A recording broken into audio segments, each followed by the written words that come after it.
Ito at papunta tayo ngayon ng Dinadjawan. Tama natin yung Ford Ranger at yung van ni Kuna. Iiwan nga si Tisoy dahil kailangan namin mag-pick up. Ito, nilipat ko na yung gamit ko dito sa pick up. Bago nga kami umalis ay kumain muna at nagalmusal kami dito ng asawa ko. Sopas, hotdog at gulay. Mamaya-maya nga lang ay kinuha na namin yung baon naming lechon. At si Mrs. na nga nagdadrive sa Montero. Ito't napakalaki na naman ang in-order nila mama. Siyempre, Aling Gloria's lechon yan. Mapalaban na naman sila dito. Ito nga sumunod pa yung asawa ko dito bago umuwi. Ngayon lechon at kinakarga na natin sa pick up bago tayo bumiyahe ng Dinadjawan. Nag-usap-usap nga yung mga magkakaibigan at nag-set ng Dinadjawan. Iiwan nga si Mrs. dahil bawal magbiyahe kasi buntis siya. Kaya ito, 3 lang kami dito sa sasakyan. Si Papa, si Mama at ako. Alam nga siya sa doktora niya kaso hindi talaga pinayagan. Kaya wag na natin ipilit. Mas magandang safe na yung baby namin. Dito na nga kami sa X para bumili ng konting tinapay at makapag-CR na rin. Tungat nauna na tayo sa van dahil maraming mahihiluin doon. Nandun nga sila Ninang Janet, tsaka sila Tita Tetet, tsaka sila Ninang Doris at si Tito Johnny. Andito na nga tayo sa kurbahan at sobrang tatarik talaga dito. At maganda naman na at wala ng landslide.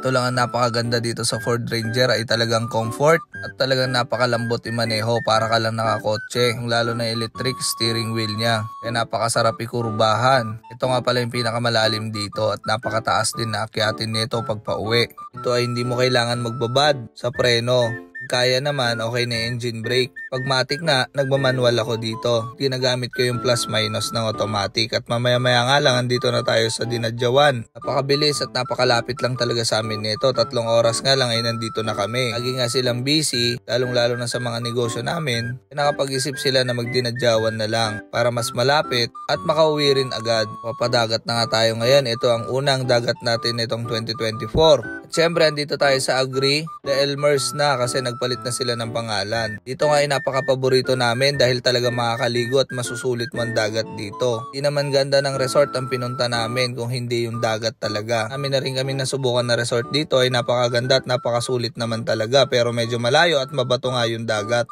Dito ay malapit na nga yung dagat at napakapino at talaga makakaligo ka talaga sa dagat. Dito na nga yung lechon at ito na nga yung mga baon namin. Kaya nga kinailangan namin mag-pick up at hindi nadala si Tisoy. Ito na nga naghihintay tayo sa kanila. Medyo na-stranded sila. Nagmabagal sila dahil marami silang sakay na mahihiluhin. Siyempre may kanya-kanya silang supot at alam nyo na. Dahil sa tarik at kurba-kurbang daan ay talagang nahihilo sila. Ito na nga yung van at yung Ford Ranger. At nagsibabaan na nga sila at sabi nga ni Tito Johnny ay sobrang alog sa likod. Dito nga sarap si Ninang Janet ay kinayang-kaya naman. Alog-alog nga daw si Tito Johnny dyan sa likod. Andito na nga kami sa loob. Ginagawa pa nga sila dito sa Agri. Dito yung paborito namin, family cottage, beachfront talaga siya at napakaganda at napakalapit lang sa amin ng dagat. Ito nga kay Agri ay talagang malinis ang dagat niya. Kahit saan ka maglakad ay hindi talaga mabato at hindi ka masasaktan pag naglakad-lakad ka sa dagat niya. Beachfront talaga. Nag-aayos na nga kami dito ng mga binaon namin at binuhat na nga ni Ivan yung lechon. Yung last na punta nga namin dito ay natumba. Ivan yung lechon at yung kalahati ay nilagyan ng buhangin. Ito na nga at napakalaki ng baon naming lechon. Ito nga lang naman ay nagkakahalaga ng 12,000. Napakalaki talaga. Talaga mag-iingat sila dito. Pati pala ako, sila at naka-maintenance na. Akala naman ni Kuna titutuloy yung pagchachap. Ayoko nga at mamamantikaan yung damit ko. Kaya ito, siya na nga ang pinachap ko. Yan nga pala yung Asian Fuckboy ng Kawayan. Ayan, kung makikita nyo. Pakaliksi pa niyan. Pakalupit kasama niyan. Huwag lang malalasing. Dahil talagang kahit lechon yan ay tutulugan niya. Parinigan nga sila mama dito na huwag kalimutan ng maintenance. Ito na at numalngal na ako ng makapal na balat. Abay talagang sulit at napakasarap ng lechon ni Aling Gloria's. Sauce pa lang ay ulam na. Ito na nga tinaasar ko si Fuckboy ng Kawayan. Siyempre, tumitira na rin si Tita Tetet at si Tito Johnny dyan. Talagang gutom na talaga kami. Kamadali nga ni Kuna, tamaan pa ng buto. Radong hindi namin makakayanan nito at saka lechon paksiw ang labas nito. At ito nga, marami pa kaming pinalutong adobo. Talagang nagkayayaan sila mama dito para makapag-relax. Dahil puro sila stress sa negosyo at lagi silang busy. Dahil ito lang yung pinakamalapit na beach sa amin. Kaya napalagi na rin kami dito dahil yung iba hindi gaanong sanay sa malalayo dahil medyo mahiluhin. Tsaka dagat lang din, kaya Dinadjawan pa rin kami palagi. Dahil din yung mga negosyo nila ay kailangan din nilang makabalik agad-agad. Kaya ito, medyo dinamihan na natin ng ulam at kinontrol na lang din natin sa kanin. Mamaya-maya nga lang, ito na yung pinabalatan ni Papa at nasuya na. Ay kumain na lang din siya ng mangga.